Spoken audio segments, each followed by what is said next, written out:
I'm a 33-year-old office worker. My husband, Tony, is 5 years older, and we've been married for 7 years. Currently, due to certain circumstances, I live with my mother.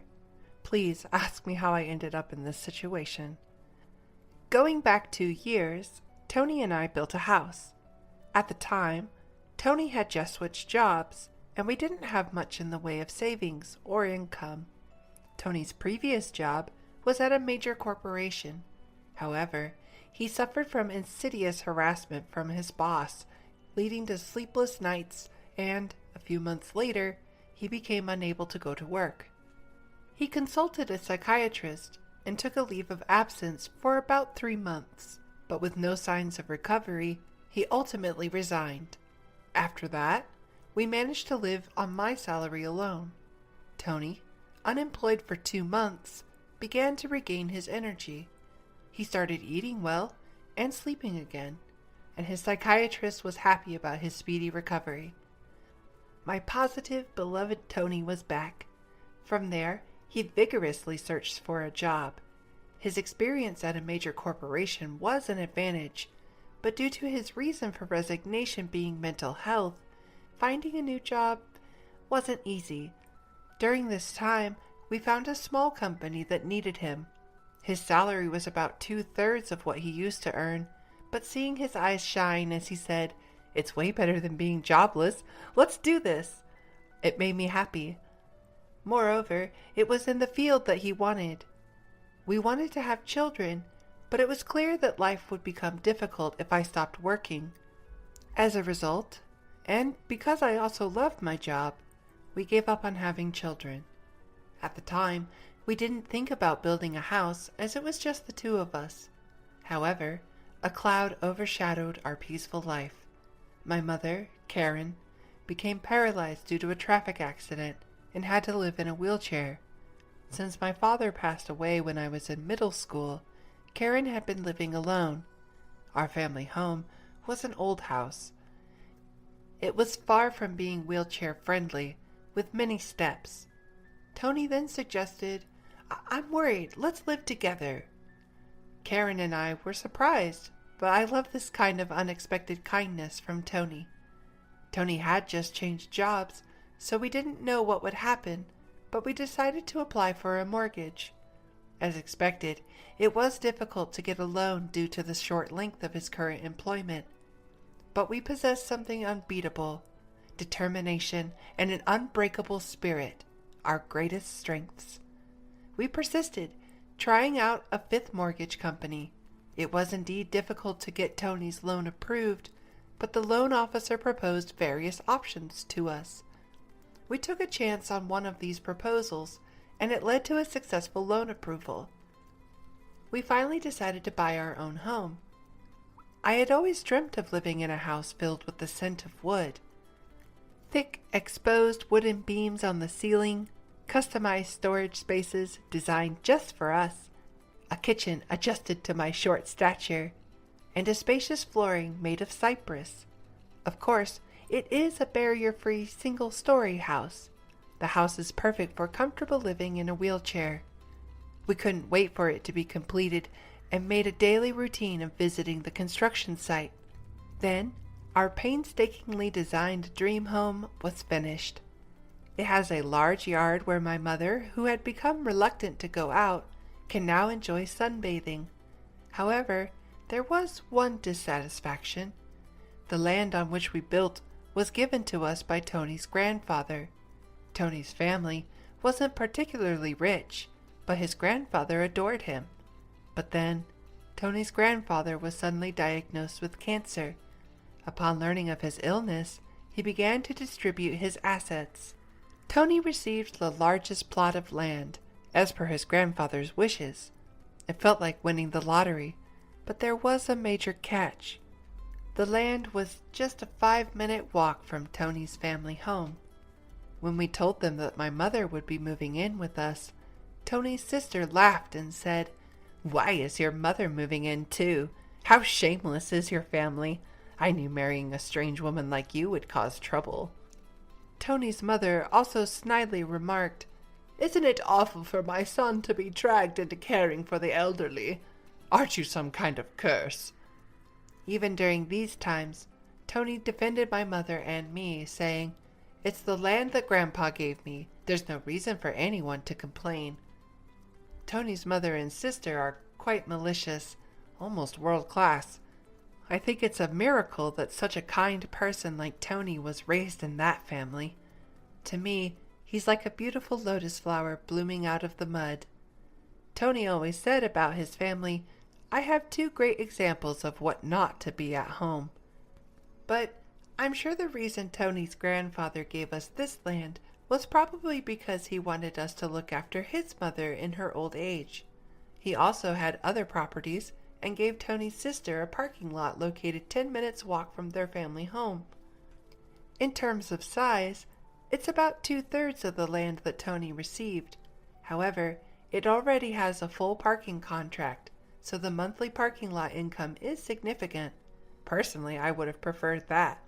But you can't complain about a gift. It is something to be grateful for. In reality, thanks to my grandfather-in-law, we were able to build a house. Having no cost for the land and being able to use it as collateral for a loan made a big difference.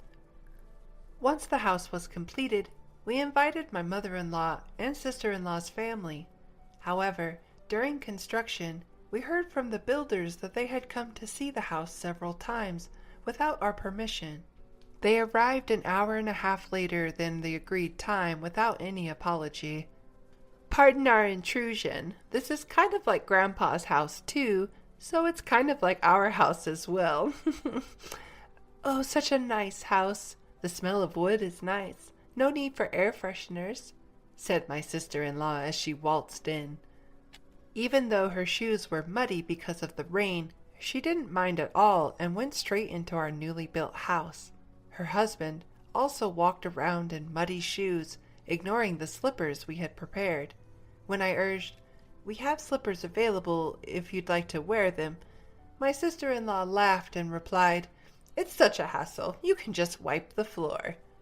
From the get-go, the atmosphere was terrible. And, of course, they came empty-handed. After touring the rooms, they reached my mother's room. My mother's room is the most spacious and has the best sunlight.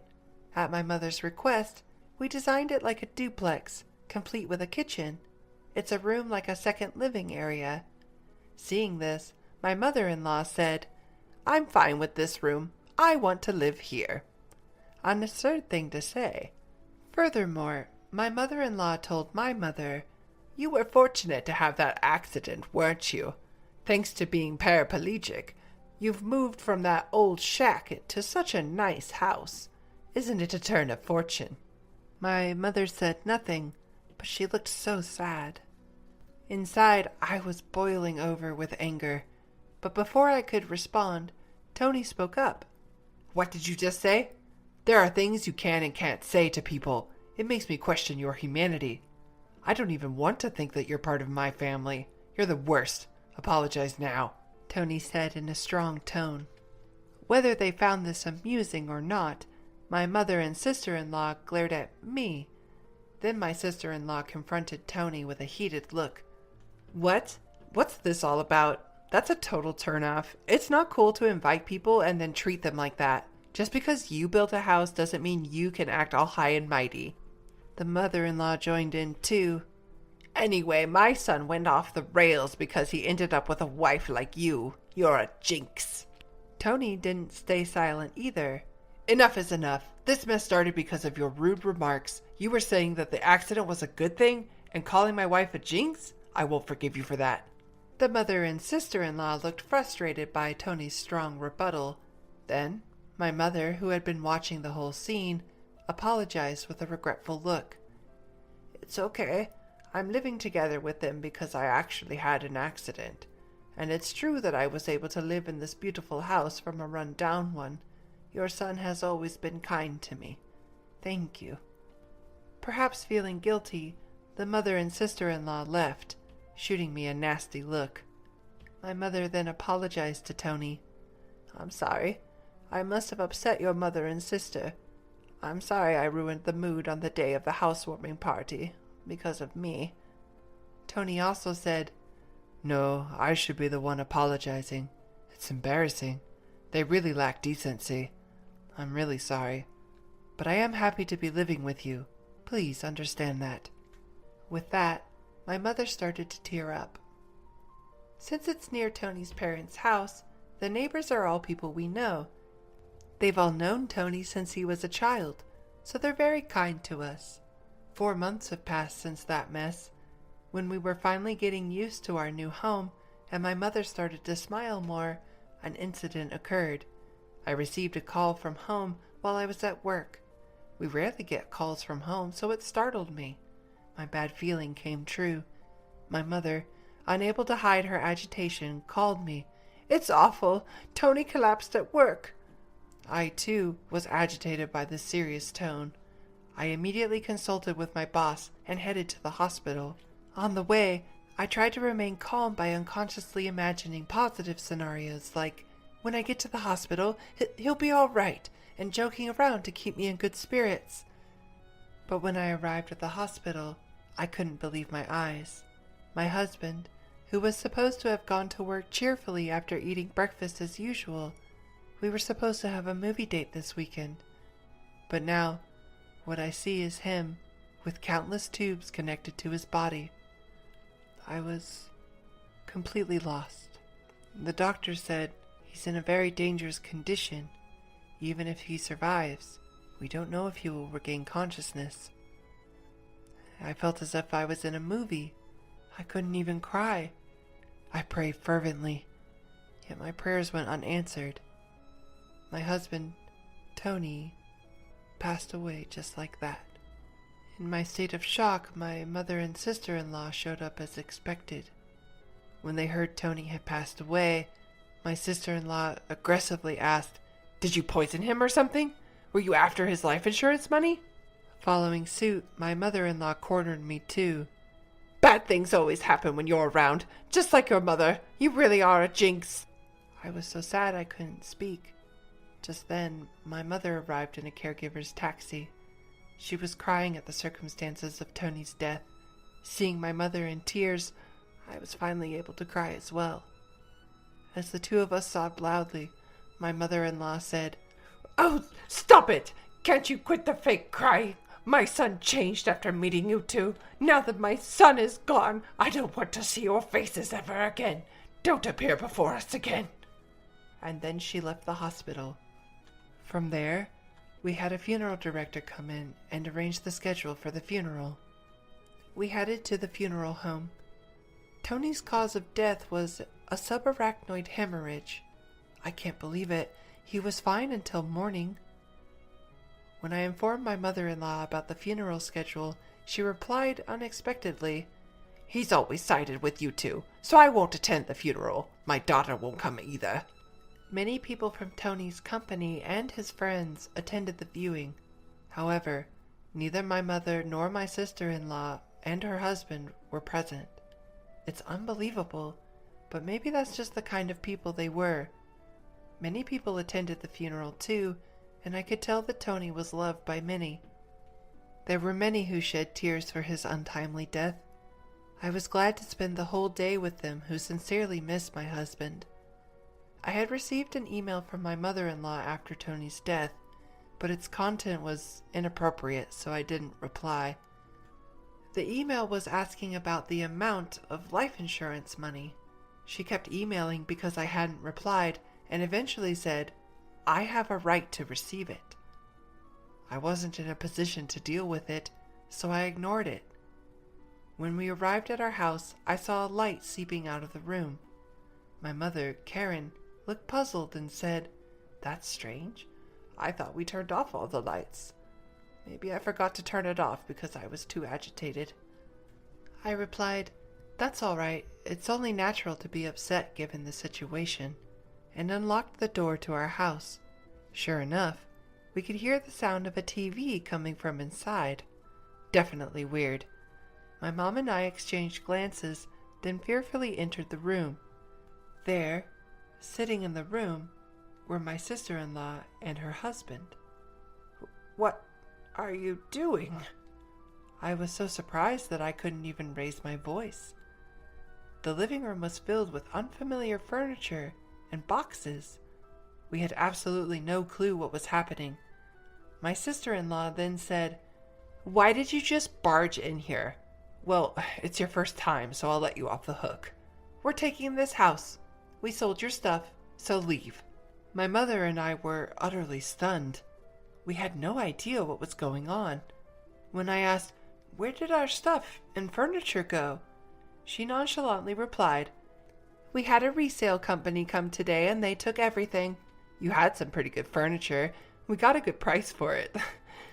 We bought this furniture with that money. Who wants furniture that a dead person used? It's bad luck, isn't it? I'm the type to care about such things. Your stuff is packed in these boxes. I don't know if you're minimalists or just poor, but it was a relief that you had so few things."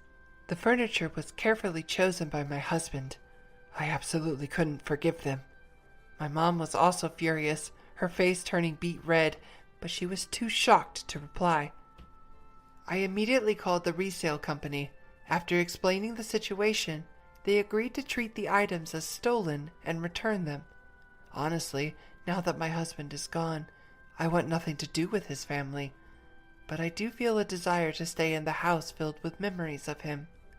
As I was struggling with these feelings, my mother said to me in a voice only I could hear, "What do you think Tony would say if you were here now? Maybe he'd say we should leave?" I'm sure that's true. Tony always used to say, "It's worth spending time with people who understand you, but there are also people who just won't get it. No matter how much you explain, it's a waste of time dealing with those low-level aliens." He was, in fact, talking about his mother and sister. I can see it clearly now. If we continue to live here, his family and relatives will keep interfering. I impulsively signed a lease on an accessible apartment. My mother was taken aback by my decisiveness. I asked the resale company to keep the furniture for a few days, and it was moved to the new apartment 3 days later. In exchange for moving out, I made the mother and sister-in-law promise to cut ties with us. And so, a new life began with just my mother and me in the apartment. It seems that Tony had so many life insurance policies, it was almost obsessive. Tony often joked, always with a smile, "When I die, you guys will be rich." True to his word, my husband left my mother and me enough money to be comfortable for the rest of our lives. He was unable to secure a mortgage when we bought the house, so, being an employee at a major corporation, I purchased the house under my name. I ensured that, even if something happened to Tony first, I certainly wasn't stupid enough to continue paying a mortgage for a house I wouldn't live in. Under the original contract, the house would be auctioned off if the mortgage wasn't paid for 3 months. In the hustle and bustle of life, 3 months passed in a flash. Then, I received a barrage of calls from my sister-in-law, Jessica, with astounding fury. My call history was filled with Jessica and my mother-in-law, Linda. "What the heck? This is seriously scary. It sounds like something out of a horror movie." I thought it was a little horror movie. Since they were being incredibly persistent, I picked up the phone only to find out they were furious that the house was being sold. Apparently, when they returned home, they were unable to get in, and there was a seizure notice. Jessica and her husband moved out of the apartment they had been living in since Tony passed away, and Jessica had also quit her job. I suggested they move back into their parents' house since they were panicking about suddenly being homeless. To my surprise, Linda had become so involved in gambling that she couldn't keep up and had sold her own house. It seems they had been living together for the past 2 months. From what I hear, they even sold their primary source of income, a parking lot in front of the train station, a long time ago. Now, Linda and Jessica's family are completely homeless. When Linda said, "I'm sorry for everything. Let's get along. Can you lend me some money, please?" I replied, "I think it's best if you stay away, since I'm a jinx. We're strangers now that we've severed ties." Linda fell silent after mumbling a weak, In my mind, I was laughing, thinking, who's the real bad luck charm here? Then, when I said, I won't lend you a single cent, Jessica, who had been listening to the conversation next to Linda, shouted, "You devil! Bring us the money right now!" I am a devil and bad luck, so I'm going to hang up now, I replied and ended the call. In truth, I had a lawyer involved for the past 3 months, pushing for the auction of the house. I thought it was an unusual case, but apparently it's not that uncommon. The house was sold without any major trouble, allowing our family a moment of respite. We planned to find a new home with the money Tony left us. Given it's just my mother and I, we don't need a big house. We'd rather prioritize security as 2 women living together. And so, I chose a condominium with minimal noise disturbance. I remember something my husband always said when we built our home. People can get energy from the sun, so let's create a place where the mother-in-law can enjoy her hobby of reading in the garden without feeling self-conscious. With those words, he had made a spacious courtyard for her, so I looked for a condo with a large balcony where she could enjoy her coffee and read. It's smaller than our previous home, but the room is spacious enough to house the furniture my husband proudly chose. The piece of land that was gifted to us by Tony's grandfather was expansive, and the house sold for more than expected. With that money, I bought a rather luxurious condominium. The security is top-notch, so my worrywart husband would surely rest easy. And I heard rumors about my in-laws' family. Our old neighbors were worried about my sister-in-law's family suddenly moving in. My mother-in-law and sister-in-law's family were left homeless. They even tried to borrow money from neighbors. In the end, they couldn't borrow anything and ended up living in public housing after consulting with the community. But they're stubborn people, so it seems the trouble never ends. From what I've heard, they caused a commotion by having a barbecue on their small balcony. Their thoughtless actions must have shocked the locals, and whether it's due to a lack of money or just frustration, they seem to have loud arguments every night. People are saying they're causing such a racket that it sounds like things are being thrown around. My sister-in-law's husband left a long time ago, and now it's just her and Linda living together. It's quite the contrast to my peaceful life with my mother, although we're both 2-member households. It seems that the neighbors are banding together to try to get this nuisance family evicted. No matter where you go, if you're a nuisance, people won't welcome you. And what goes around comes around. I just want to live peacefully and quietly, estranged from my embarrassing family. I believe that Tony is surely watching over us. From now on, I plan to live my life without causing trouble to others, and do my best to live not just for myself, but for Tony as well.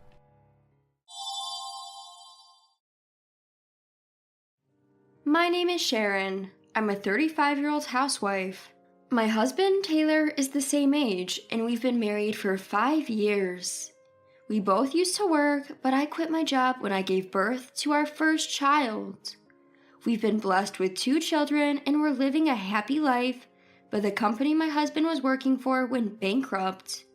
We did receive unemployment benefits, but they weren't enough to cover our living expenses, and we had to use our savings. Taylor found a job after a while, but his salary isn't enough to maintain our previous standard of living, and we're barely managing to get by. I've been wanting to get back to work, but I've been struggling to find a job. During interviews, they always express concern about me not having a backup childcare plan in case of emergencies, since my parents live out of state. I also can't work while my children are still in their gradual entry period at daycare, and that's also been another problem. The local city hall told me that I could get my kids into daycare even while job hunting. But once I tried, it turned out that getting daycare slots for kids under 3 was far harder than I had expected. For one, priority is given to people who are already working, so as someone who isn't working, I couldn't even get into the first round of applications in August. By the time I was finally eligible to apply in the second round, the classes for my daughter's age group were already full. In the end, no slots were left, and I still haven't managed to secure daycare. Our oldest child, Gary, started attending kindergarten this year. I was told that he could join the class for 3-year-olds without needing approval from the city hall. Our younger child is a girl, and she'll start kindergarten next year. Until then, I plan to work part-time.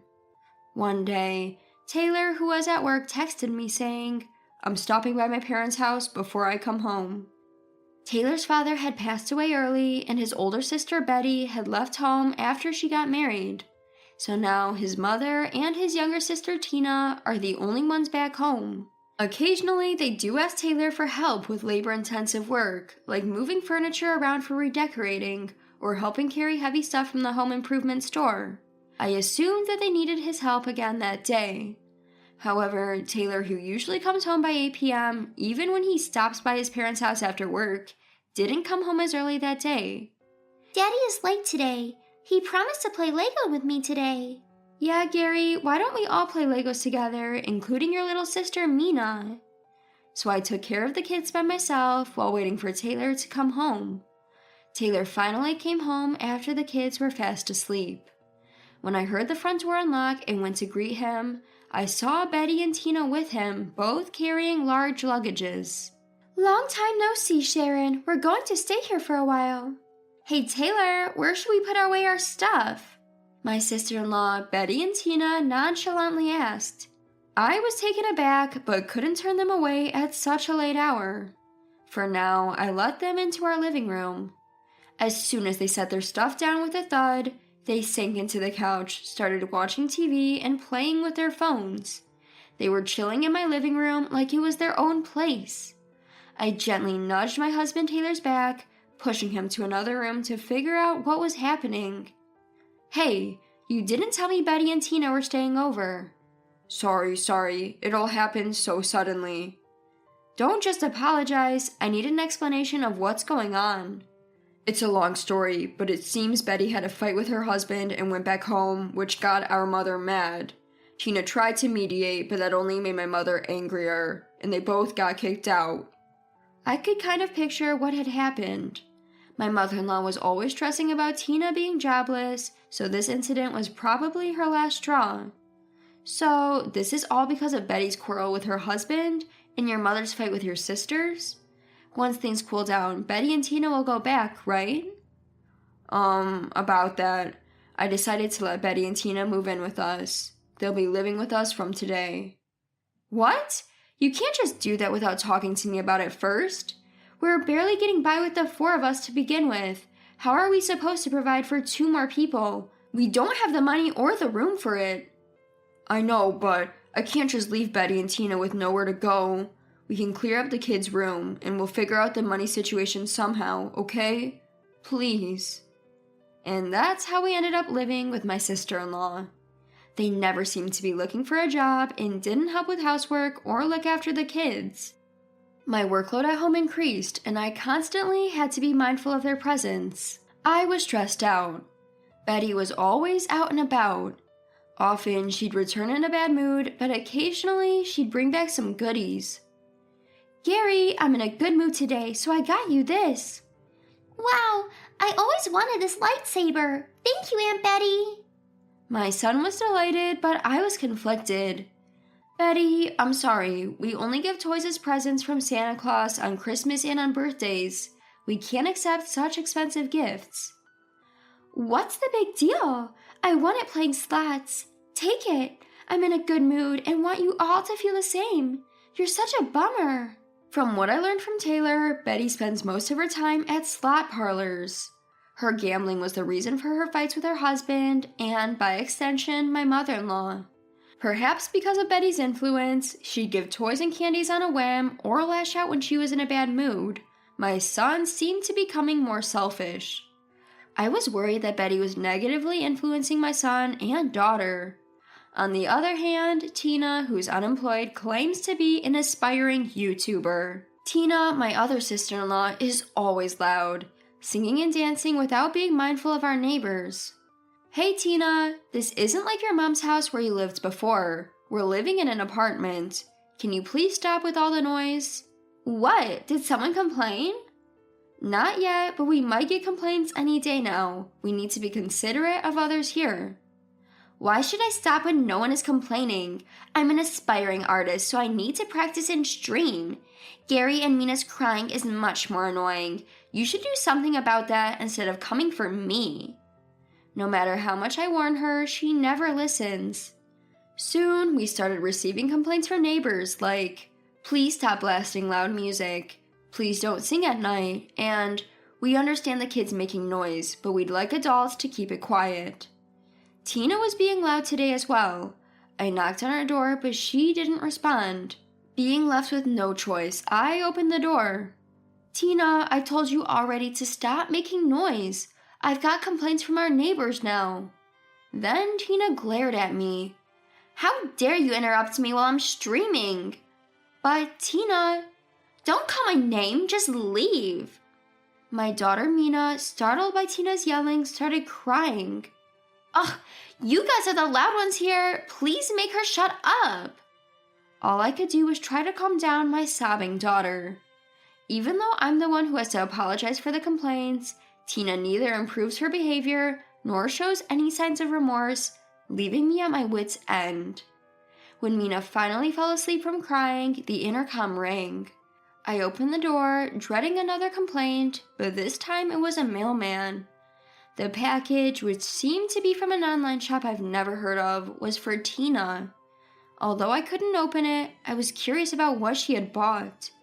It turned out to be from some expensive brand. The feminine dress Tina often wears seems to be from the same brand.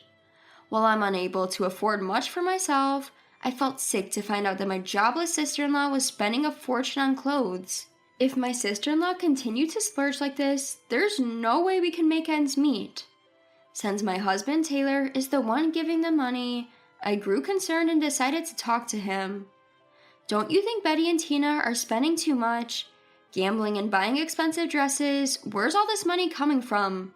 They're not borrowing from sketchy places like loan sharks, are they? Don't worry. They're not borrowing money from such places, and I can handle our finances. Just stop worrying. Taylor insisted everything was okay and seemed to be arranging money from somewhere. To be honest, I was hoping that my sister-in-law would go back to their parents' home soon, but I was enduring the situation for now. And so, one day, about a month after I started living with my sister-in-law, I got a text from a friend from high school that she had a baby, and I decided to gift her some money for my personal savings. Before I got married, I lived at my parents' home and was able to save up about $4 million, including my bonuses, which I had originally intended to use for my wedding. However, my mother told me, don't use the money you saved before you got married. It's important to have some in case for an emergency, so I left it untouched. Although I was saving it for building our own house in the future, I wanted to spend some money for my friend's celebration. Even though we were financially struggling, I couldn't just not gift her anything, so I decided to withdraw a little amount from my savings. But I just couldn't find my debit card, which I thought I had kept safe with me.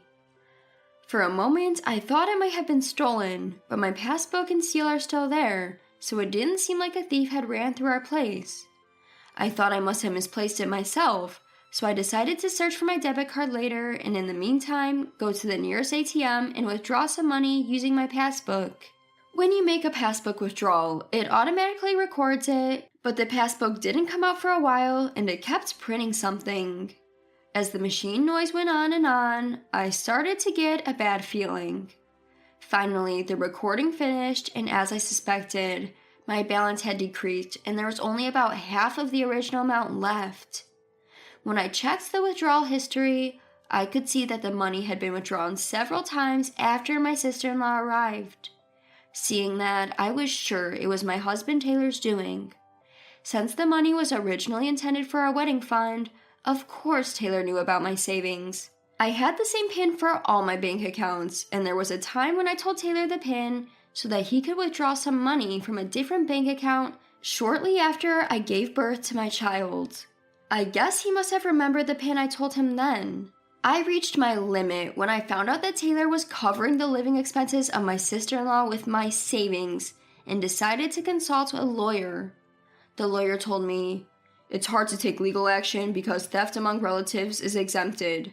However, all savings before marriage are personal assets, so you can recover the depleted savings separately from the property division and alimony when you get divorced. He said the bank could suspend my debit card, so I called them and they were very helpful and immediately put a stop to it. I told my parents about this, that I couldn't go on with Taylor, and that I was firm in my decision to divorce. My parents seemed incredulous about what Taylor and his sisters had done. Even so, they said, "If you're going to get divorced and come back, we'll always welcome you," which I found very reassuring. Next, I called Taylor's family. I'm having trouble because Tina and Betty came to my house, and with Taylor, they're doing whatever they like. I'm getting complaints from the neighbors about Tina's band practice, and it's poorly affecting my children as well. Even though we're financially struggling, Taylor's giving money to Betty and Tina, and I found out that they were using my personal savings from before I got married.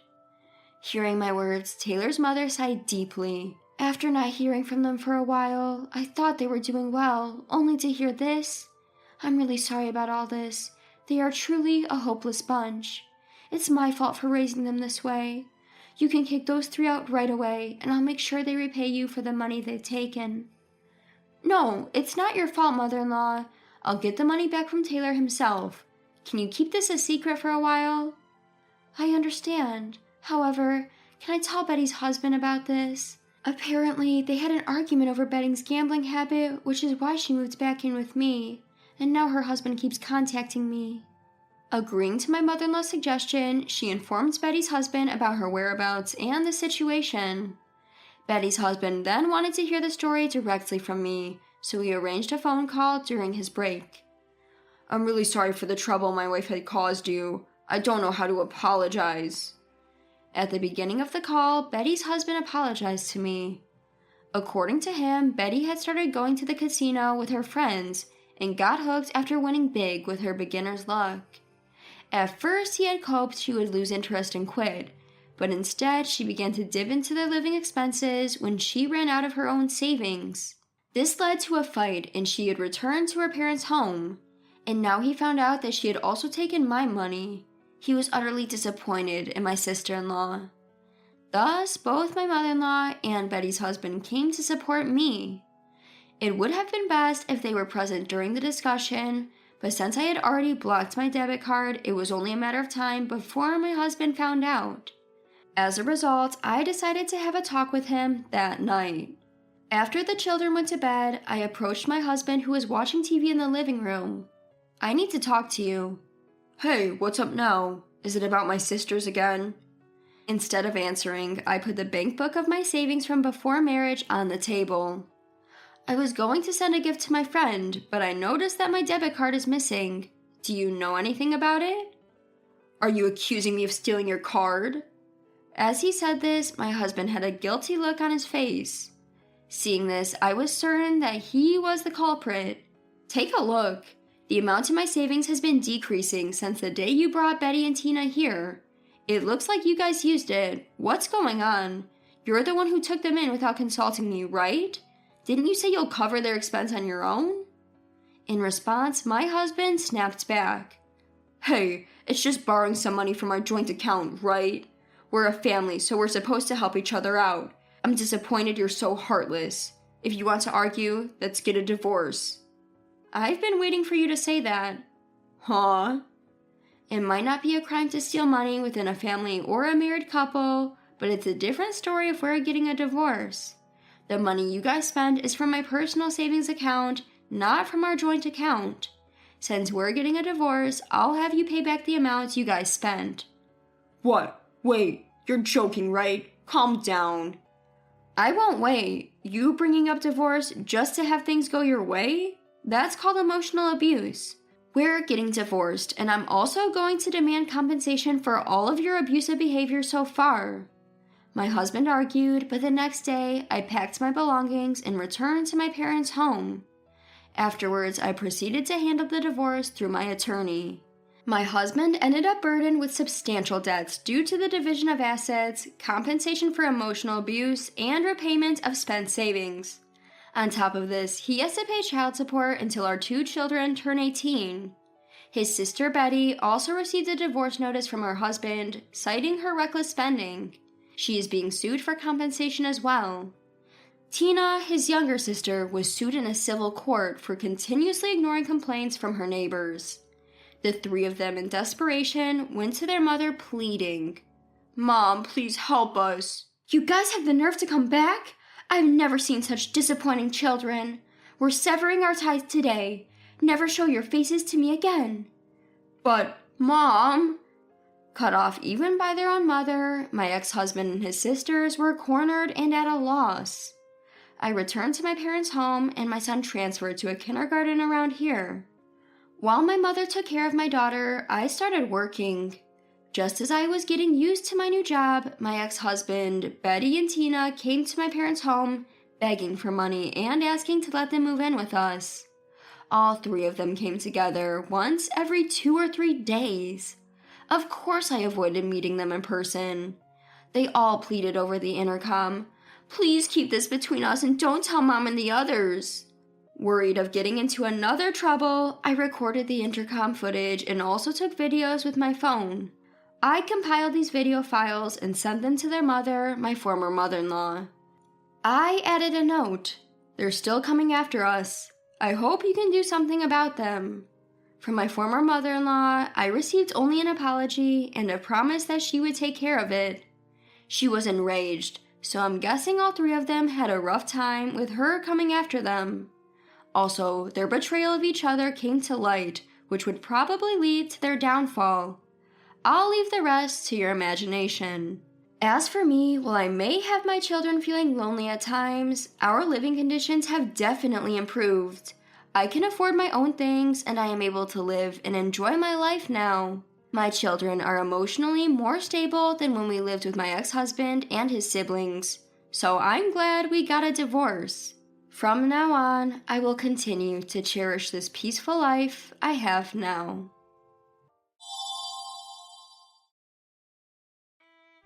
Aunt Rachel, are you sure about this house? A few days after getting married and moving into our new place, I invited my beloved niece and her mother, my sister. Then my niece said something that made us uneasy. "Hey now, kids shouldn't be messing with grown-ups," scolded by my husband, who tends to get worried really quickly. But there was another reason why he was freaking out. My name is Rachel. I'm a 30-year-old pharmacist. I often look after my niece who lives nearby, and she has grown very attached to me. She's the cutest, and I end up spoiling her. Every time my sister picks her up, she complains. "I know I'm the one who asked you to look after her, but you spoil her too much." Of course, whenever she drops her off, she warns, "Remember, you can't spoil a child when raising them." But I joke in reply, saying that parenting is a mother's responsibility. That's how things go every day in my life. My sister is a nurse, so she's busy most of the time. She works in a well-paying hospital ward and is also working night shifts. On the other hand, as a pharmacist working at a drugstore, I have fixed working hours and no night shifts. I'm off on days with no outpatient visits, and I don't have to be called in when the clinic is understaffed. So I often end up looking after my niece when my sister is busy. It might be because she's aware of her situation, but compared to kids her age, she is very calm and obedient. Girls are said to grow up faster than boys, but for her case, I think her family environment is the main reason. I've been spending time with her to make sure she doesn't feel lonely, but now she has me under her thumb. She's a quiet child who doesn't seek much attention, but she has this one ability that's hard for others to understand. For instance, when I tell her, "The park was empty today, wasn't it? Time flew by quick. Want to take a shortcut home?" She would give an eerie response saying, "Rachel, Auntie, we shouldn't go that way. There's a bad thing. Let's take the long way around." And things like this happen often. What bad thing? I've heard that children have edged senses that allow them to see and hear things we can't feel, but is that for real? To be honest, I don't fully believe it. One day, a regular male customer at the pharmacy asked me out for lunch. When you hear a regular at a pharmacy, you might think he's sick, but that's not necessarily true. This man got injured while working, and he's just getting his treatment, so he's healthy overall. In the beginning, he visited frequently, and we casually chatted. His injury is healing well, and we were talking about him maybe not needing to come anymore, and that's when he asked me out for lunch. After a few lunch dates, he invited me out for dinner, and we had drinks at a rather fancy bar. Then I started to let my guard down with him and even shared some personal things about myself. It started to dawn on me that crossing that line into a relationship was just a matter of time, and then he proposed to me very passionately. "I want to get married to you right now. I can't imagine my life without you, Rachel." Hearing him say that made me happy. I was overwhelmed by the realization that he needed me in his life, and I found no reason to reject him, so I accepted his proposal as if I was being drawn into it. Then, to my surprise, he picked me up in front of everyone, laughing like a child. I found that side of him charming. Furthermore, he suggested, "Let's have a ceremony just for the two of us, right now."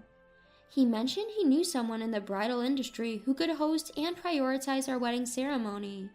While I was delighted, I still wanted to be blessed by our loved ones at our ceremony, so I turned down this suggestion. His disappointed face honestly made my heart ache. But I wanted our union to be blessed by others more than anything else, so I chose to stick with my decision. Even though he looked disappointed, he respected my feelings and withdrew his suggestion quite easily. That's also one thing I liked about him.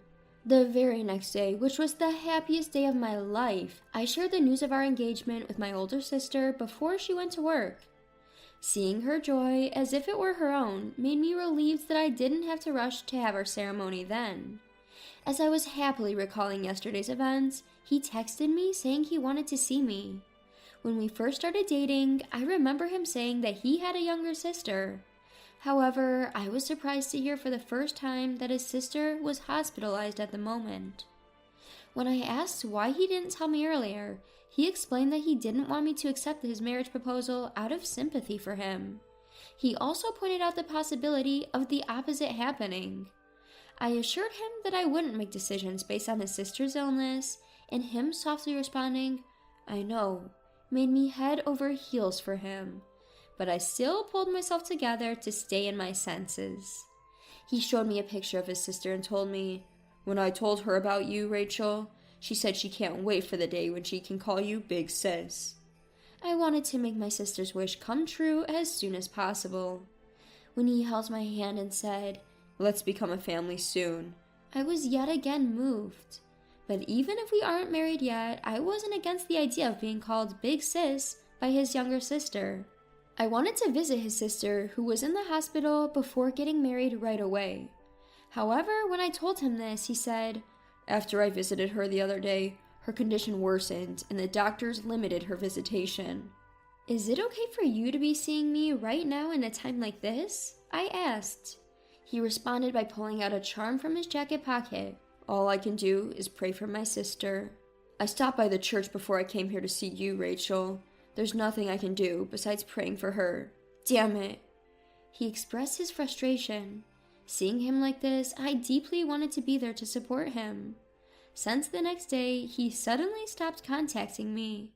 I guess his sister's condition had gotten worse. I hoped he wasn't pushing himself too much, and then, after about 3 days, his usual cheery self showed up at the pharmacy. Although he could have just texted me, he said he wanted to see me in person. That was enough to make me happy. We made plans to meet after we both got done with work.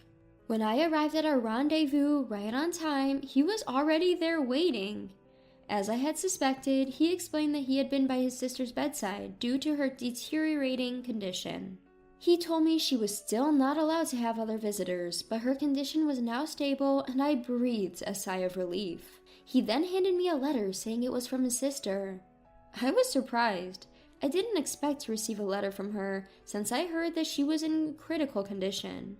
Reading my expression, he explained, "Seems like she's been writing a lot, and I didn't even know."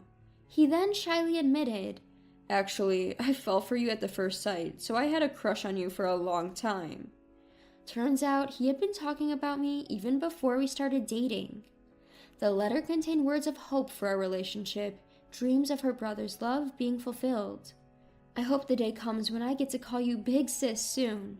I wonder if even I can be a flower girl. She was dreaming of me getting married with her brother and us becoming a family. Fighting an illness is hard. It's probably a struggle to even use her limited energy to wish for others' happiness, yet the letter was filled with the thoughts of her brother getting married to me, which brought tears to my eyes. Let's get married soon, I told him with excitement. It seems very unlikely that his sister will be able to attend our wedding, but I want her to be able to witness her beloved brother's big day. After some insistence, I got him to reveal the name of the hospital she was staying at, and I found a wedding chapel nearby. The chapel was visible to the naked eye from the patient's room or the rooftop, which made it feel like she could be there with us, and I begged to have our ceremony there. He was touched to know that I genuinely cared about his sister. He was fully down with the idea, and we soon fixed a date. Ideally, we wanted to choose one of those days known to be blissful, but we couldn't afford to be picky. The day we fixed for our ceremony happened to be less expensive, and it was the only day available, so we went with it without hesitation. While preparations were hastily underway, he made a suggestion. He asked if we could wait a bit longer to turn in our marriage certificate. His sister's condition had worsened, and she needed to go under a surgery as soon as possible. It seems like the medical bill was going to be more expensive than expected, that it was even affecting our wedding budget.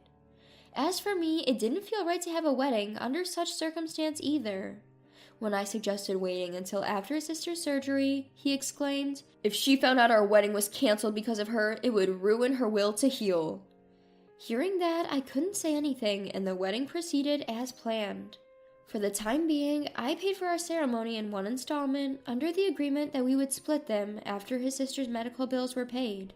Despite the short notice, a decent amount of our close friends and family managed to attend our wedding day. My own sister, who's a nurse, even managed to get time off with the help of her colleagues, saying, "This is an important day for my little sister. I can't miss it." My cute little niece was dressed up and joined in too, but because she was not used to being around grown men, she got shy and ended up hiding behind me quickly. Her actions were so adorable that it made me chuckle. After the wedding, I moved into our new home. He had suggested me to move into his place, since his place was too big for him alone. Because we figured that his sister's surgery was going to cost more than we anticipated, we decided to not purchase a newly built home. I could support him for a while, but we couldn't tell when he'll be able to pay back the rest of our expenses, and so I decided to move into his place. My sister was understanding of my decision, but she still felt that it would be better if we had our own new place. So I decided to invite my sister and niece over. My boyfriend, he's my husband now, agreed to the idea. Upon visiting, my sister immediately began inspecting our house, showing her concern. "Hey, it's a bit rude to check every corner of our house, sis." "So I see, a 32-year-old CEO of an import company makes good money, huh?" "Are you satisfied now?" "Yes, I suppose so." My husband and I let out a sigh of relief. The only downside was that by moving here, it became more difficult to frequently babysit or take care of my niece. It was too far to let a 5-year-old travel alone, and with my duties of nursing my husband's sister, I was too occupied. That's when my niece, out of the blue, said something eerie. "Rachel, I think you should leave this house." "Huh?" "Because another woman is already living here." "Hey, even if you're a kid, there are things you should and shouldn't say." He angrily turned towards my sister, questioning her parenting. "Can you perhaps see her?" When my niece nods yes, my husband's anger seems to dissipate into fright. "My niece is quite sensitive. Perhaps you're not good with this kind of thing." No, that's not the issue. Kids shouldn't be messing with grown-ups." "I'm not messing with you. It's someone you know really well. A woman with her black hair always tied back, thin eyes, slightly overweight, with a mole near her eyes." My husband's face turned pale. He's clearly scared, but it seems like there's something more to it. What confirmed my skeptics was my niece's following question. What's your real name, Uncle? You use so many. Have you forgotten it? Even trembling, my husband raises his voice. You little brat, don't spout nonsense. Hey, don't yell at her just because you're scared. Shut up. My husband shoves me away. He seems more than just panicked with fear. Even if what my niece says is strange, in the end, it always turns out to be true. My usual gentle husband wouldn't change this drastically without reason. I can't shake the feeling that he's not just reacting out of fear. I whispered to my sister and asked her to check inside my husband's bag. In the meantime, I decided to give up for the time being to get my husband's attention. I'm sorry, my niece was out of line. Huh? It's okay as long as you get it. Dang, my precious day off got ruined because of all this. He glares at my niece, but she's not bothered. She simply looked away with a stoic expression. Oh yeah, you have a long business trip starting tomorrow, right? As I used soothing words to placate my husband, he gradually calmed down, and the topic of conversation shifted to stuff like what he should bring back for souvenirs. However, we didn't get to discuss the details of the souvenirs. The reason was, the name on the driver's license my sister found in his bag was a name I didn't recognize. Furthermore, she found multiple phones from his bag. Rachel, your guy's probably sketchy. Aren't these burner phones? Burner phones? The kind used in scams and such? Exactly. Registered under someone else's or even false names. It's illegal. And what if it is? Thanks to that, Rachel's been eating well and enjoying fancy dates, hasn't she? He said it as if I was his partner in crime. Cut the crap! My sister is nothing like a piece of trash like you.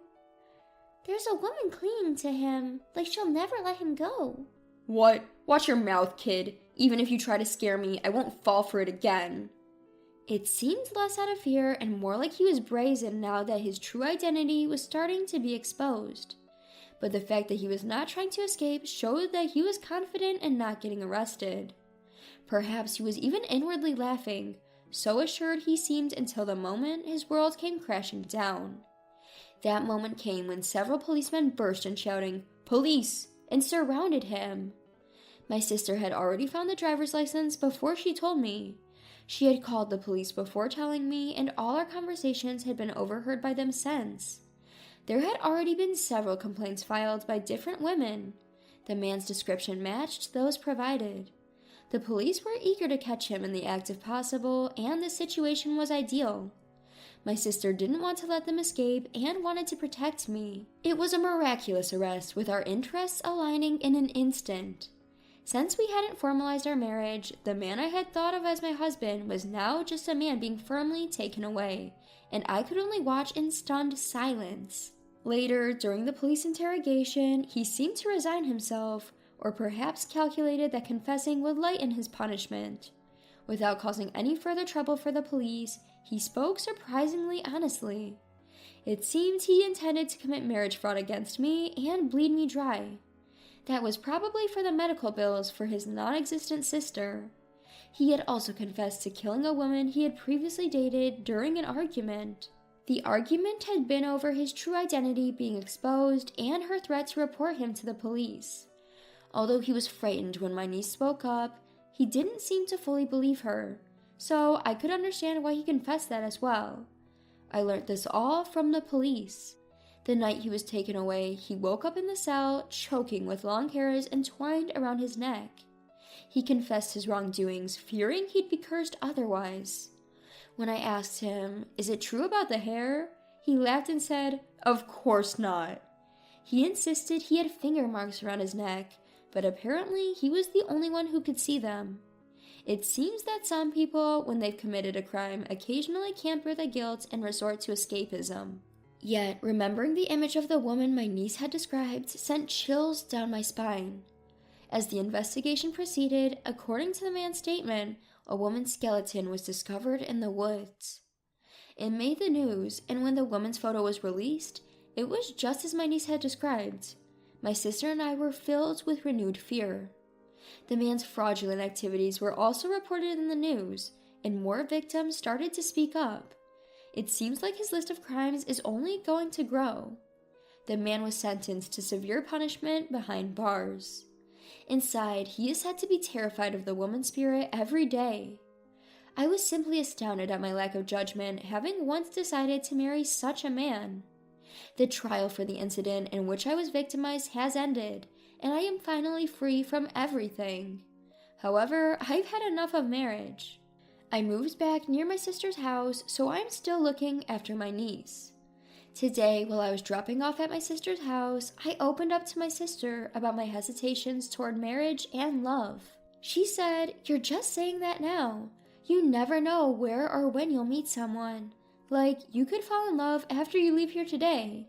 She doesn't take it seriously. And time passed, and summer came.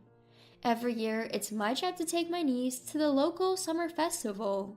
This year, as I was walking hand in hand with her, who was dressed in her new sundress, a man walking in front of us dropped his wallet. I picked it up and tried to call out to him, but it seems my voice didn't reach him due to the loud surrounding noise. I picked up my niece and jogged to catch up to him, returning his lost item. He thanked me and asked to treat us something. This sparked a connection between us. In the end, the three of us had a blast at the fair that day. You're lucky, Rachel. You've been tied to this man before you were even born. What? Hey, what are you saying? Oh my.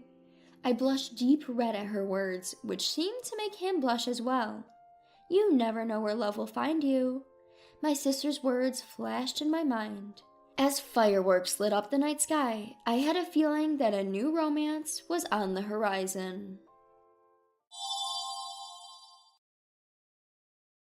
Do you truly cherish your family? Don't you take them for granted just because they're always there? What I'm about to share is my own real-life experience. I'm Donna Hernandez, 45 years old. I want to share a story from the time in my life when I most profoundly pondered on family dynamics, what a healthy family looks like. This takes us back about 15 years when I was working as a magazine editor. My life was consumed entirely by work. In the field of editing, there's hardly any time for dating.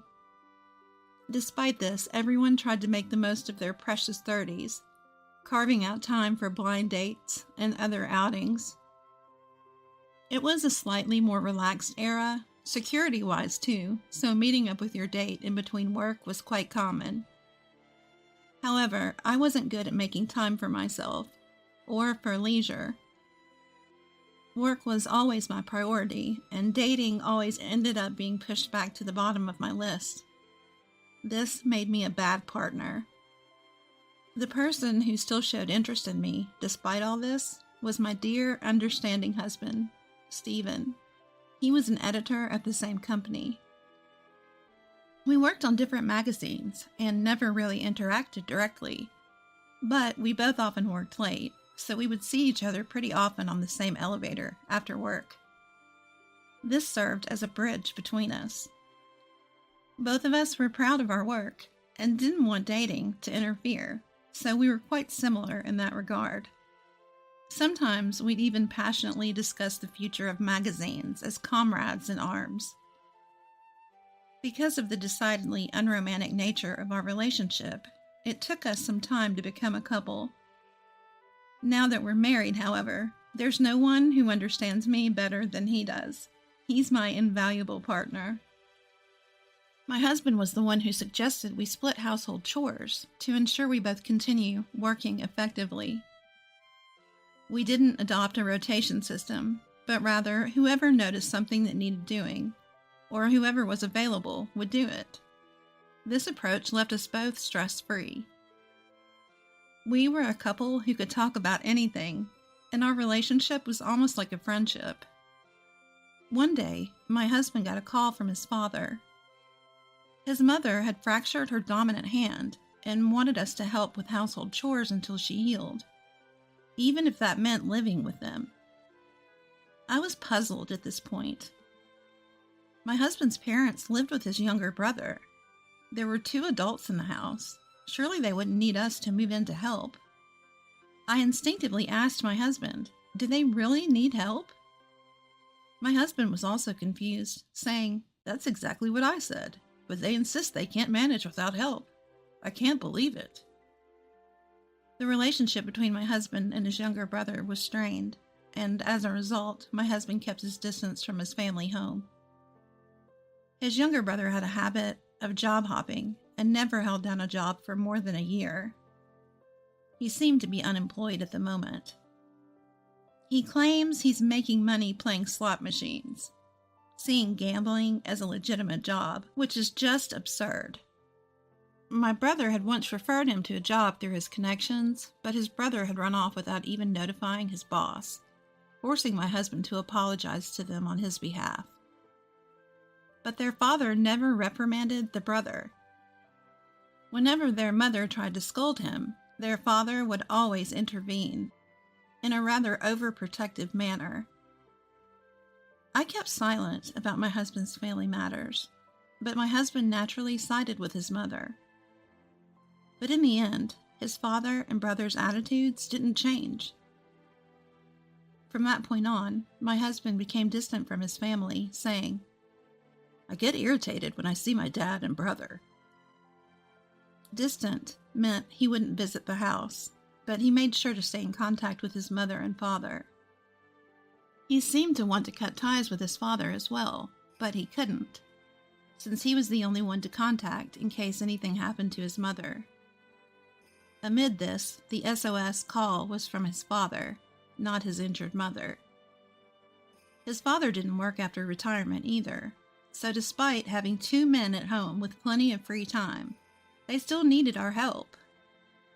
I had a bad feeling, but had no idea what the situation was.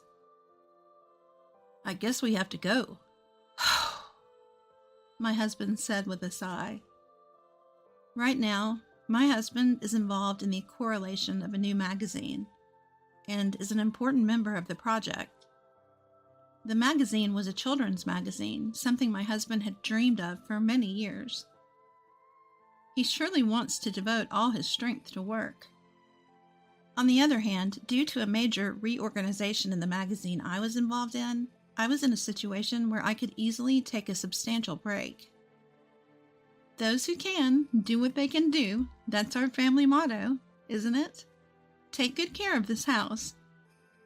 When I said this with a smile, my husband reluctantly said, "I'll go, because I might make you have a hard time with my family issues." But in the end, seeing my eager self, he finally gave in and bowed his head.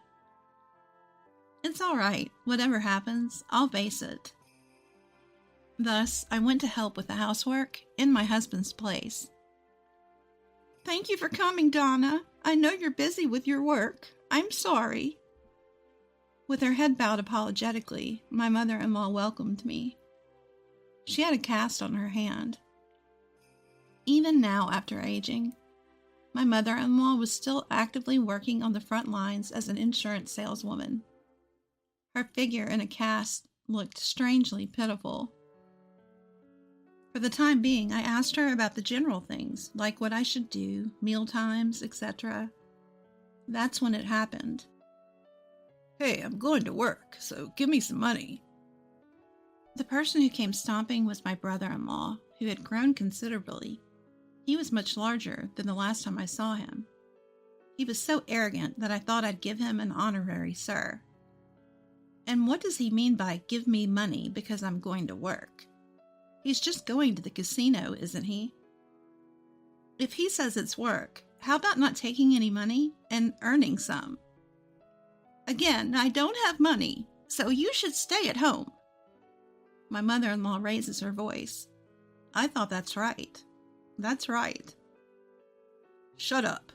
Want me to cause a scene?" my brother-in-law said. At this, my mother-in-law shrinks for a moment and went to get her wallet in silence. She takes out $200 and hands it to her son. "Thanks." My brother-in-law flutters the bills and goes out the front door. Wait, is it okay to give that to him? I was taken aback. Even if that goofball threw a fit, we could easily shun him down, can't we? That's what I thought, but I noticed my mother trembling in fear. Mother-in-law? Was it okay to give him the money? When I asked, my mother-in-law looked down and silently nodded. I wasn't satisfied. It made no sense. Just 30 minutes in, I already wanted to tattle to my husband, but I had to resist because he was in the middle of his work. I'm short-tempered. If it were me being asked for money, I'd have lost my temper and lashed out at him. However, since my mother-in-law didn't retort, I decided to keep my mouth shut for the moment. At the same time, I thought I might need to keep a close eye on this household. But that was the only issue, and the day ended. I was wondering, is my brother-in-law the only problem? The next day, I accompanied my mother-in-law to the hospital. We did make an appointment, but it was crowded, so we got home later than planned. My father-in-law was there to welcome us back home. I had expected a warm welcome back, but instead, I was scolded immediately. "You haven't prepared the bathtub yet?" And it was only 3 in the afternoon. Apparently, my father-in-law had been sweating and wanted to take a bath right away and was angry that the bathtub hadn't been cleaned. I almost told him, "You could clean it yourself," but I decided to hold my tongue for now, seeing that my mother-in-law wasn't saying anything. But then, I see my mother-in-law about to apologize and head for the bathroom. No, you can't be cleaning the bathroom, you're injured." I hurriedly stopped her and took over the cleaning duties. When the cleaning was done, I went to check on my mother-in-law. I assumed she would be taking it easy after the hospital visit. But instead, she was already starting her dinner preparations. I offered to help, and my father-in-law laughed and said, "Well, that's great. This will speed things up." He got on my nerves, and I accidentally glared at him. I was worried that I had made a mistake. But it turns out my father-in-law wasn't paying me any mind, engrossed in the TV on his couch. To top it all off, he casually asked me to give him a shoulder rub later. I couldn't believe he could make such a request, looking at my mother-in-law's bandaged hand. That night, dinner tasted bland, perhaps due to my seething anger. My brother-in-law complained about the food being basic, and my father-in-law demanded my injured mother-in-law to serve his drink. I wanted to give them a piece of my mind, but I had to consider my mother-in-law's feelings. In just 2 days, I had come to understand the lowly position of my mother-in-law in this household. I couldn't believe how different things were from the last time I visited this house. Once my mother-in-law and I were alone, "Why don't you ever speak up for yourself?" I couldn't help but ask her. "Well, isn't this how it is in every household?" "Which household? It's certainly not like this in our house," I retorted, and my mother-in-law looked taken aback. According to her, when she had complained about the situation at work, her colleagues had just laughed it off, saying things like, "That's just how it is everywhere. The wife is always working her tail off." She had given up, thinking if that's what everyone else was enduring, then it must be unavoidable. "Oh, please, mother-in-law. Just because other families have their own customs doesn't mean it's not strange. And don't normalize what you feel is weird just because it's common elsewhere." As I tried to persuade her, my mother-in-law murmured, seemingly deep in thought, "Yeah, you're right." Apparently, since her husband retired a year ago, things had taken a turn. At first, it was just tolerable things that you'd expect in any household, like him asking, "Is dinner ready yet?" Even the idea of the husband not doing chores while at home seemed like a fairly universal issue. So she had put up with the mounting stress, thinking it was something unavoidable. But gradually, my father-in-law's complaints increased. If my mother-in-law didn't prepare his meals on time, or didn't cook what he wanted, he would start complaining. To make things go his way, he wouldn't hesitate to use dubious arguments like, The doctor said that simple meals have too much salt. It's a no-go. Of course, no doctor had ever said anything like that, and he seemed to forget his own argument the next day, asking for more seasoned food. My mother-in-law was tossed around by his whims, getting scolded for making food too salty one day and too bland the next. Naturally, she couldn't keep up with these unreasonable demands. As a result, my father-in-law began to look down on her as a woman who couldn't do chores or cleaning to his standard. Seeing this, her son also started to look down on his mother, joining his father in their criticism, apparently out of resentment from being scolded himself before. Not only did he voice his complaints along with his father, he also began to demand money, sinking to a new low. My mother-in-law couldn't ignore this behavior and scolded him, asserting that what he was doing wasn't right. But then her son, who had been losing money playing slot machines, lashed out at her one day when she tried to give him a talk. As a result, she ended up with an injury above her eyebrow where he had thrown the TV remote at her. It wasn't intentional, more of an accident in the process of trying to get her out of the room. I am sure that if I had been there, I would have at least thrown a chair back at him.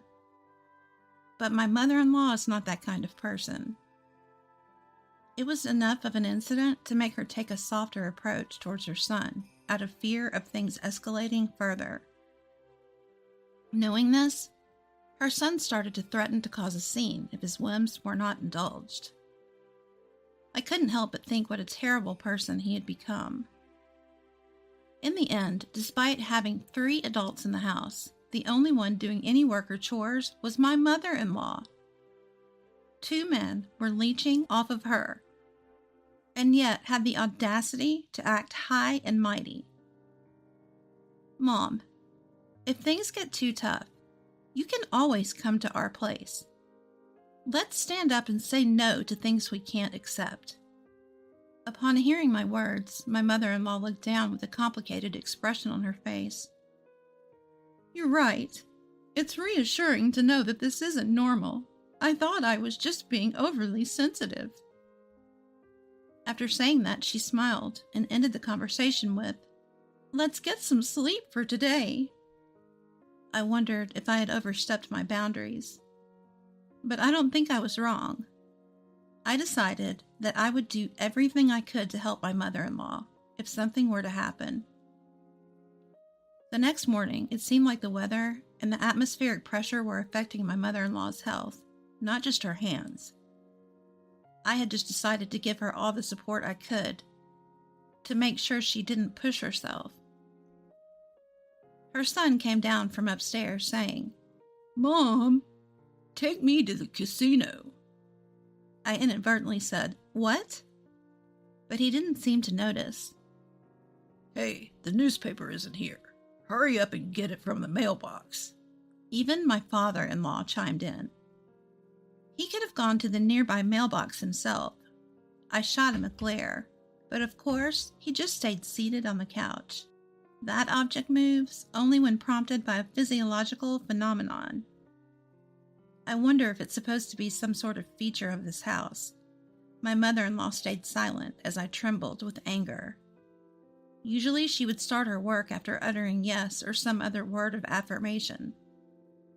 Does her silence and lack of motion mean that yesterday's persuasion worked? As I watched anxiously, my father-in-law impatiently said, Are you done yet? Hurry up. Even my brother-in-law started saying things like, We are waiting and ready. Why is silence interpreted as an okay in this house? Gosh, I can't stand this. Just as I reached the end of my tether and was about to lash out on these deadbeat men, I absolutely won't do it. It was my mother-in-law who shouted. Both my father-in-law and brother-in-law were surprised, as it was the loudest she's ever yelled. Just do whatever you want. I'm not fond of your demands anymore. Well said. I felt an urge to dance with joy. Good for you, mother-in-law. That's amazing. as I was secretly cheering her on. My father-in-law let out a big sigh. Ha! All talk and no work. It's fine. Go ahead and leave. Go on. Leave. Only at times like these does he look at me from his couch with a grin. That's right, Mom. You should leave.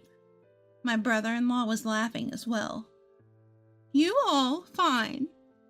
Just as I was about to yell, it was my mother-in-law who calmly agreed to leave.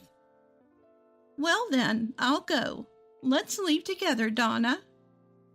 I felt a sudden lift in my mood. Mother-in-law, you've made a decision. I answered with an uncontrollable smile, yes, and immediately called a taxi to leave the house with my mother-in-law. I need to take her home before she changes her mind. Once we got home and she got some rest, I called my husband to inform him about all that happened. I actually hadn't told him about the events from the past 2 days yet. I'd been so prepared to dash out at the slightest sign of trouble that I'd forgotten to consult him for support. My husband finished his work super early that day after I explained the situation. Oh my, isn't my husband just too competent? And then the three of us thought about what to do next. My awakened mother-in-law was ruthless. Let's make their lives miserable, she declared with a smile. She's usually so gentle, but she's a skilled insurance agent after all. It's just how it is. That's what she made herself believe for so long to put up with their nonsense. I truly sympathize for her. But if she could tolerate such things for a whole year, she must be really strong-willed. I won't go back until they come begging, my mother-in-law loudly declared. The next day, my mother-in-law canceled both of their cell phone plans and drained the bank account where the utility bills were auto-deducted. We thought they might realize something was wrong as soon as their phones stopped working and come begging, but both my mother-in-law and husband disagreed. After all, neither my father-in-law nor my brother-in-law had ever paid a bill themselves, so they didn't understand how the system worked.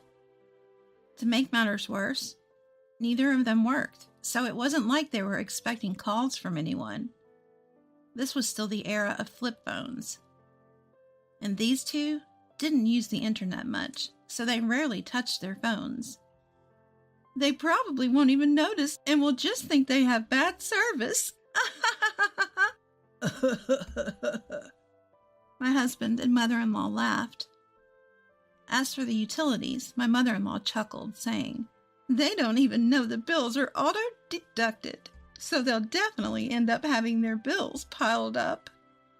Who knew these monsters couldn't handle basic household chores, let alone life? On a side note, unfortunately, there seems to be a bit of money left in the house for living expenses. Apparently, it's enough to last about 3 months for food, assuming my brother-in-law doesn't spend it all in slot machines. A month and a half passed since then. Bro, please, you've got Mom there, right? Tell her to pay the bills. We can't survive the summer without AC. This pitiful call, half sobbing, was from my brother-in-law to my husband. He had to go out and find a payphone because his cell service had been cut. It was summertime. The weather wasn't as scorching as it is these days, but it was clear that their electricity had been cut. Normally, they should have realized something was wrong when they received overdue bills, but just as my mother-in-law had predicted, they hadn't noticed. They woke up in the morning because of the heat and found out that none of the lights were working. When they frantically contacted the power company, they were told that they hadn't paid their bills. By the way, my husband received this call and hung up right after hearing what my brother-in-law had to say. My husband, he can be quite ruthless. That's one of the things I love about him. They tried to call our house too, but we saw the number and didn't pick up. It was my mother-in-law's orders. Another half a month passed. 2 months had passed since the beginning of my mother-in-law's revenge. When I came home from work, my brother-in-law and father-in-law were sobbing in front of our house. Sis, please, let us see Mom.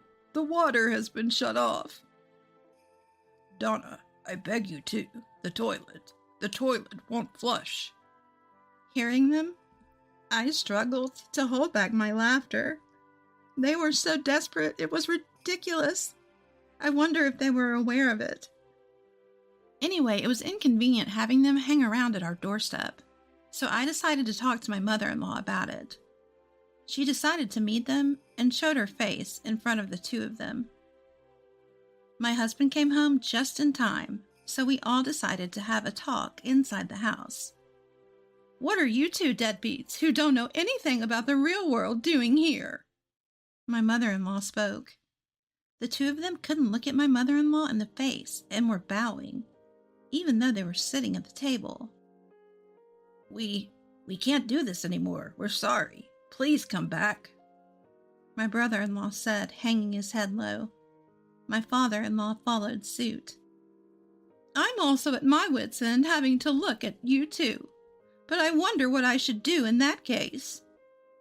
My mother-in-law glanced at me with a playful grin. Indeed, what should we do, I wonder? Following her lead, I also chimed in with a smile.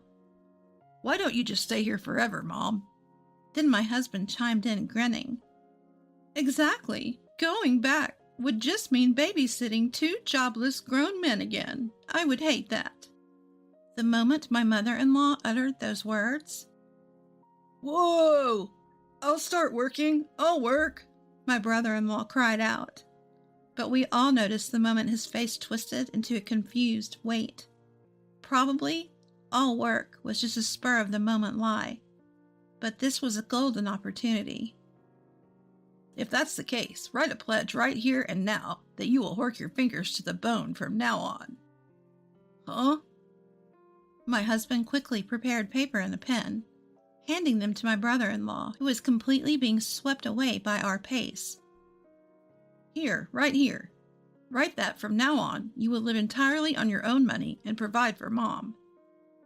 Swept along by my husband, my brother-in-law found himself writing the pledge before he knew what was happening. His face grew paler by the second. If you break this, you'll have to give all your assets to Mom. Got it? My husband's words carried no legal binding, but there was a strong intimidating force that told you he would make you stick through the agreement no matter what. My brother-in-law replied with a small voice. Understood. And you too, Dad, my mother-in-law said. Don't think I'm going back just because he's working. If you don't change, it won't change the fact that I have a jobless grown child to deal with. I have nothing to do with this. My father-in-law quickly defended. Huh, is that so? Then we'll have you leave that house, Dad. Would that be fine, Mom? When my husband said that, my mother-in-law chuckled wickedly. That's not enough. What else can we get out of him? Why not sell those fancy watches and stuff that Dad cherishes? Oh, that's a good idea. Let's do that. And then? The moment my husband and mother-in-law began picking out a list of things to sell, my father-in-law slammed the table and stood up. I got it. I'll do anything. Just please come back. As he finished his words, he hung his head down, defeated. Anything you say. What exactly will you do? At my mother-in-law's words, my father-in-law let out a squeal. He was clearly terrified by the atmosphere and afraid of her.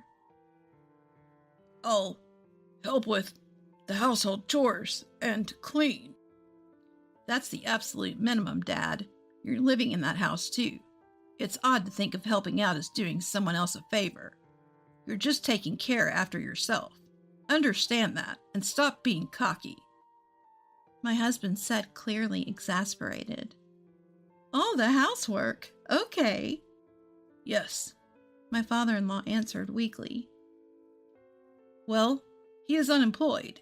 Even with all the housework, it's not nearly enough. My husband added, with his eyes turning red. my father-in-law responded. I'll do anything I can. I believe he felt both shame and frustration, feelings likely stemming from being told off by his own son.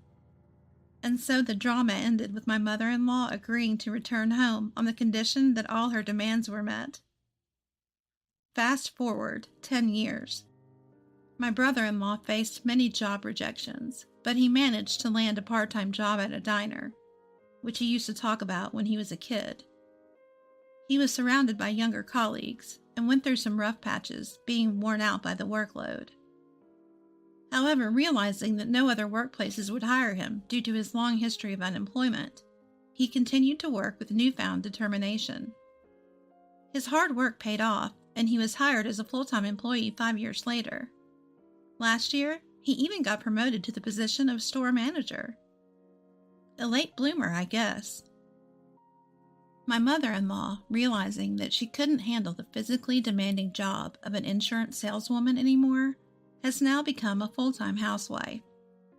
As per the agreement from that time, my father-in-law does all the housework. He's found joy in it. Recently, he's so engrossed in cooking that he's been serving French cuisine at home. It's delicious, and we often enjoy his culinary treats. There have been changes in our lives, too. My husband has been promoted to the editor-in-chief. I knew he would make it. His dream of running a successful children's magazine led to an extraordinary fast-track promotion. Now, I'm the wife of an editor-in-chief. But I'm still just an editor. This is because my focus shifted to our kids due to consecutive maternity leaves. I'm now a mom to 3 boys and 1 girl. Every day is a whirlwind, but I found that prioritizing my kids over work brings more joy. Thanks to my mother-in-law and father-in-law occasionally taking care of the kids, it hasn't been too overwhelming despite having a large family. This isn't because we ask them to. They simply help out when they can. In a family, whoever can does what they can, regardless of gender roles. No one has to sacrifice themselves for everybody. I believe that's the most effortless and natural way to achieve happiness in a family. Each person is not just mom or dad, but an individual of their own. I plan to continue cherishing my family with all my might. I hope you also pay close attention to your family, ensuring no one is struggling or sacrificing for others, because I believe that's the shortcut to long-lasting happiness.